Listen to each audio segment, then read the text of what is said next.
S வரேன். நான் நம்மோட லக்ஷ்மி அவர்களும் இணைகிறார். நான் உங்களுடைய கருத்தை கேட்டு வந்துடுறேன். ஒட்டுமொத்தமாக அனுராவுடைய இந்த பெரிய வெற்றி அப்படிங்கிறத எப்படி பார்க்க வேண்டியிருக்கு லக்ஷ்மி? நியூஸ் 8 நேயர்களுக்கு வணக்கம். இந்த வெற்றி அனுரா வந்து நான் எதிர்பார்த்தது தான். ஏன்னா நான் ட்ராவல் பண்ணது இலங்கை முழுக்கவே இந்த பிரச்சாரங்கள் அவங்களோட கூட்டங்கள் எல்லாமே பார்க்கும்போது அவருக்கு இருந்த வந்து ஒரு அந்த க்ரௌடோட இமோஷன்ஸ், அது அவங்களோட மென்டாலிட்டி, ஒரு ரெவல்யூஷனரி ஃபீல் வந்து எல்லார்கிட்டயுமே இருந்தது. 15 டைம்ஸ் கிட்டத்தட்ட கடந்த தேர்தலோட ஒப்பிடும்போது இப்ப நீங்க பாருங்களேன், அதாவது அவருக்கு வந்திருக்க அவர் போன முறை வாங்கின அதே 3% வாக்குகள் இப்ப நாமலுக்கு மாறிடுச்சு. அப்போ வந்து இதுல எங்க வந்து மாற்றத்தை நான் பாக்குறேன் அப்படின்னா, வாங்கின வாக்குகளை இல்ல, இது வந்து அனுரா வாங்குறாரு. அனுரா வாங்கின வாக்குகள் இதுல எங்க மாறி இருக்கு அப்படின்னா, SLPP செய்த பெரிய தவறு வந்து அவங்க ரணிலுக்கு சப்போர்ட் பண்ணி அந்த கவர்மெண்ட்டை ரன் பண்ணது. இன்னொன்று வந்து அங்கே SLPPக்கு இருந்த எல்லா கோர் ஓட்டர்ஸும் இப்போ வந்து இவர் பக்கம் ஷிஃப்ட் ஆகிட்டாங்க. அந்த மஹிந்தாக்கு இருந்த அந்த கரிஸ்மா இவருக்கு இருக்கிற மாதிரி தான் நான் வந்து ட்ராவல் பண்ணும்போது ஃபீல் பண்ணேன். அது வந்து வெளிப்படையாகவே இப்போ தெரியுது. ஆனால் இனி அடுத்தடுத்து என்ன அப்படின்றது தான். அனுராவுடைய கேபினெட் எப்படி இருக்க போகுது, பார்லிமெண்ட் எலெக்ஷன்ஸில் என்ன செய்ய போகிறாங்க, இந்தியாவோடவான அவருடைய உறவுகள் எப்படி இருக்க போகிறது, அப்புறம் வந்து இண்டோ பசிபிக்ல இருக்கக்கூடிய மேரிடைம் செக்யூரிட்டிக்கான அந்த கேள்விகளுக்கான பதில் என்ன, இது எல்லாமே நம்ம வந்து பேச வேண்டியிருக்கும். ஓகே, பேசலாம் தொடர்ச்சியா. இதில் நம்ம இந்த தமிழ் பகுதிகளில் இருக்கக்கூடிய வாக்களிப்பை பார்க்கலாம். இப்போ வந்து ஒரு 30% தொற்றிருக்கிறார் சஜித். இந்த மாற்றம் காலையிலிருந்து வரக்கூடிய வாக்கு எண்ணிக்கையில் அவர் 2 பேருக்குமான இடைவெளி கிட்டத்தட்ட 25%, 30% இருந்தது. இப்போ அந்த இடைவெளி முதல் இடத்துல இருக்கவருக்கும் 2வது இடத்துல இருக்கவருக்குமான இடைவெளி 15% குறைந்திருக்கிறது. ஆனாலும் அனுராவுக்கான பெரிய வெற்றி, அல்லது அவர் தான் லீடில் இருக்கார், அதில் எந்த மாற்று கருத்தும் இல்லை. தமிழ் பகுதிகளில் என்ன வாக்கு இருக்குங்கிறத நம்ம பார்த்தோன்னா அது பற்றியும் பேசலாம்னு நினைக்கிறேன். அனுராதபுரம் அது அவருடைய சொந்த பகுதி, அனுரா குமாரோடைய சொந்த மாவட்டம். அதை கடந்து தமிழ் பகுதிகளில் நம்ம வந்து என்னென்ன வாக்குகள் எப்படி இருக்குன்னு பார்த்தோன்னா, குறிப்பாக வன்னி பகுதியோ திருகோணமலையிலையோ இருக்கக்கூடிய விஷயங்களை நம்ம டேட்டா பார்க்கலாம். டிக்சன், அங்கே என்ன மாதிரி வருது? வன்னியில் பொது வேட்பாளர் 2வது இடம் வசிக்கிறாரு.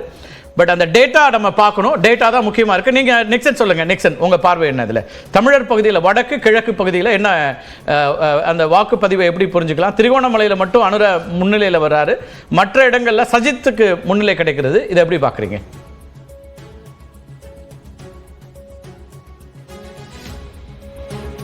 நிக்சன், உங்கள் அன்மியூட் பண்ணிட்டு பேசுங்க நிக்சன். எஸ், வடக்கு கிழக்கு மாகாணத்தை பொறுத்த வரையிலே சஜித்துக்கு மக்கள் வாக்களித்திருக்கிறார்கள், ரணிலுக்கும் வாக்களித்திருக்கிறார்கள். ஆனால் முன்னிலையிலே சஜித் நிற்கின்றார்.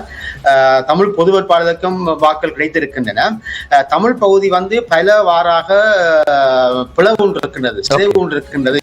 அங்கே ஐக்கிய தேசிய கட்சி, குறிப்பாக ஐக்கிய மக்கள் சக்தி மற்றும் ஸ்ரீலங்கா பொதுஜன பெரமுன, JVP போன்ற எல்லோருமே அங்கே முகாம் அமைத்து பல வகையான பிரச்சனைகளை மேற்கொண்டார். இந்த அது ஒரு பலவீனமான பிரதேசம், போரால் பாதிப்பட்ட ஒரு பிரதேசம். வடக்கிலே முழுமையாக தமிழ் மக்கள் வாழ்கின்றார்கள், கிழக்கிலே முஸ்லிம் மக்களும் வாழ்கிறார்கள், சிங்கள மக்கள், குடியேற்றப்பட்ட சிங்கள மக்களும் வாழ்கிறார்கள். ஆகவே இப்படியான இந்த சேவலுக்கு மத்தியிலே அங்கே இந்த முடிவுகளை பார்க்கக்கூடியதாக இருக்கின்றது. ஆகவே அங்கே பலதரப்பட்ட எண்ணங்களோடு கருத்துக்களோடு மக்கள் வாழ்கிறார்கள். குறிப்பாக கிழக்கு மாகாணம் அப்படித்தான் இருக்கின்றது. அதன் காரணமாக தான் சஜித்துக்கும் ரணிலுக்கும் வாக்குகள் விழுந்திருக்கின்றன. அனுரகுமார் திசாநாயக்கவுக்கு மிக குறைந்த அளவு வாக்கு வந்திருக்கிறது. காரணம் என்னென்றால் JVP தான் வடகிழக்கு மாகாணத்தை 2ஆக பிரித்தது என்ற உணர்வும், இந்த போருக்கான முழு ஒத்துழைப்புகளை மஹிந்த ராஜபக்சவுக்கு வழங்கியது JVP என்ற உணர்வு மக்களிடம் இன்னும் இருக்கின்றது. அதில் இருந்து சில மக்கள் தான் விடுபட்டிருக்கிறார்கள், அவர்கள் JVP அங்கே வாக்களித்திருக்கிறார்கள். ஆகவே அந்த வடக்கு கிழக்கு மாகாண வாக்குகள் தான் இங்கே ஏனைய மாகாணங்களை விட மிக குறைந்தளவான, அல்லது எல்லோருக்கும் வேட்பாளருடைய வாக்குகளும் பெரிய அளவுக்கு வரலையே. அது எதனாலன்னு பாக்குறீங்க? தமிழர்கள் சார்பான பொது வேட்பாளர், தமிழ் பொது வேட்பாளருக்கான வாக்குகள் பெருமளவு வராது என்று நாங்கள் ஏற்கனவே கூறியிருந்தோம்.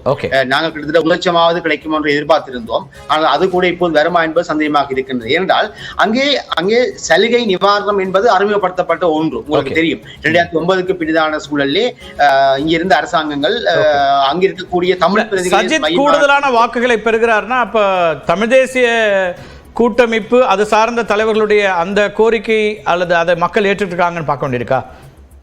நிச்சயமா தமிழிசை கட்சி 2 வகையான முடிவுகளை எடுத்திருந்தது. அதுல ஒரு வகையான முடிவு சஜித்துக்கான ஆதரவு. அந்த ஆதரவுக்கான, அதாவது அந்த கட்சிக்கான ஆதரவு மக்கள் சஜித்துக்கு வாக்களித்திருக்கிறார்கள். அதே மாற்றமே ஓகே. லக்ஷ்மி, இப்போ தமிழர் பகுதிகளில் அனுராவுக்கான வாக்குங்கிறது பெருசாக இல்லை. திருகோணமலையில் மட்டும் அவர் வந்து முன்னிலையில் இருக்கார், அங்கே இருக்கக்கூடிய இளைஞர்கள் இருக்காங்க.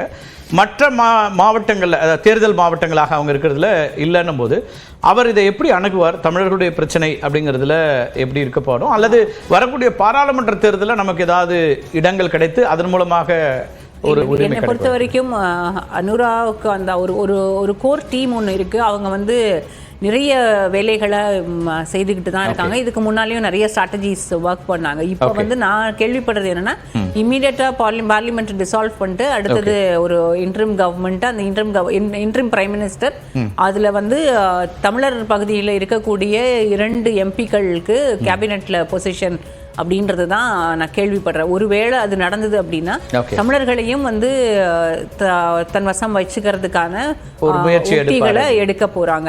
ஏன்னா பார்லிமெண்ட் எலெக்ஷன்ல வெற்றி பெற வேண்டியது அந்த 113 எம்பிக்கள் இருக்கணும், அவங்களுக்கு அந்த மேஜிக் நம்பர்ஸ் வேணும். அப்படின்றதுனால தமிழர்கள் ரொம்ப அவசியமா தேவை, தமிழர்களுடைய வாக்குகள் தேவை பார்லிமெண்ட் எலெக்ஷன்ல. அதனால இந்த இன்ட்ரிம் பிரைம் மினிஸ்டர், அந்த இன்ட்ரிம் கேபினெட்ல கூட தமிழர்களுக்கு ஒரு அடுத்த பாராளுமன்ற தேர்தல் உடனடியாக வர வாய்ப்பு இருக்கு. ஆமா, இமீடியட்டா வந்து, அதாவது 50 நாட்களுக்குள்ளாக பாராளுமன்ற தேர்தல் நடத்தப்படும். Okay, right. கிளாட்சன், இப்போ இந்த தமிழ் பகுதிகளில் இருக்கக்கூடிய வாக்கு அல்லது தமிழர் வாக்குகள் பிரியறது, அதை எப்படி பார்க்க வேண்டியிருக்கு? இப்போ வந்துட்டு இருக்கக்கூடிய இந்த கணிப்புகளை எப்படி பார்க்குறீங்க? தமிழ் பகுதிகளில் பாத்தீங்கன்னா திருகோணமலை அப்படிங்கிறதுல அந்த பாப்புலேஷனை பாத்தீங்கன்னா அது 3ஆ பிரிஞ்சிருக்க பாப்புலேஷன். அதாவது தமிழர்கள், இஸ்லாமியர்கள், தமிழ் பேசும் இஸ்லாமியர்கள் மற்றும் சிங்களவர்கள். சிங்களவர்களுடைய மக்கள் தொகை வந்து திருகோணமலையில அதிகமாயிட்டே வந்திருக்கு. அப்போ இது 30-35% தான் எல்லாரும் இருக்காங்க. அதை வந்து அது தெளிவா பிரதிபலிக்குது. அது மட்டும் இல்லாம ஜேவிபி என்ன பண்ணாங்க, அங்க திருகோணமலையில பௌத்த சிலை வச்சது, அதன் மூலமா நடந்த போராட்டங்கள், இந்த மாதிரி விஷயங்கள் எல்லாமே கூட திருகோணமலையில நடந்த விஷயங்கள். ஆனா அங்க வந்து ஒரு பேஸ் வந்து அவங்க கிரியேட் பண்ணிருக்காங்க. ஆனா அதையும் வந்து நாட்டுல வந்து பார்க்கும்போது அவங்களுக்கு வந்து ஒரு பெரிய பேஸ் இல்லை. பேஸ் ஏன் இல்லை அப்படின்னா, peak of the election, peak of the war முடிஞ்சு வந்ததுக்கு அப்புறம் கூட யுஎன்பி வந்து அங்க சீட் வின் பண்ணிருக்காங்க நார்த்ல. யுஎன்பி பக்கம் எடுத்த விஷயங்கள். அப்ப இப்ப என்ன நடந்திருக்குன்னா, அந்த யுஎன்பியோட சேர்ந்து நின்றவங்க, மற்றவங்களோட சேர்ந்து நின்றவங்க தனியா தமிழ் பொது வேட்பாளருக்கு வாக்களிக்காம நேரடியா வந்து சஜித்துக்கு வாக்களித்தது நம்ம பாக்குறோம். டிஎன்ஏ வந்து நேரடியா சஜித்துக்கு தான் வந்து ஆதரவு கொடுத்திருக்காங்க. இதுதான் அந்த பேட்டர்ன். அப்போ ஏற்கனவே அந்த பேர்டன் ஆஃப் ஹிஸ்டரி அப்படின்னு சொல்லும்போது இந்த பகுதியில் அதிகமாவே இருக்கு அந்த பேர்டன். அப்போ அதனால உள்வாங்கி அடுத்த கட்ட நடவடிக்கை என்ன பண்ணுவாங்கன்னா, அனுராஜ்ல தெளிவா ஒரு இடத்துல சொல்லியிருந்தாரு, தமிழர்களையும் உள் வாங்குவோம் அப்படின்னு சொல்லியிருக்காரு. இது வந்து 2009 நம்ம பார்த்தோம். 2009 சிட்டிசன்ஷிப் ஆக்ட் அமெண்ட்மெண்ட்டுக்கு வந்து முக்கிய காரணம் வந்தது ஜேவிபி தான். அதை வந்து நம்ம மறுக்க முடியாது. அந்த சிட்டிசன்ஷிப் ஆக்ட் அமெண்ட் பண்ணி ஸ்டேட்லெஸ்னஸ் ப்ராப்ளம் வந்து சால்வ் பண்ணக்கூடிய வந்து முதல்ல ஜேவிபி தான் ரேஸ் பண்ணாங்க. February மாசம் 2009 போர் நடந்துகிட்டு இருக்க காலத்துல.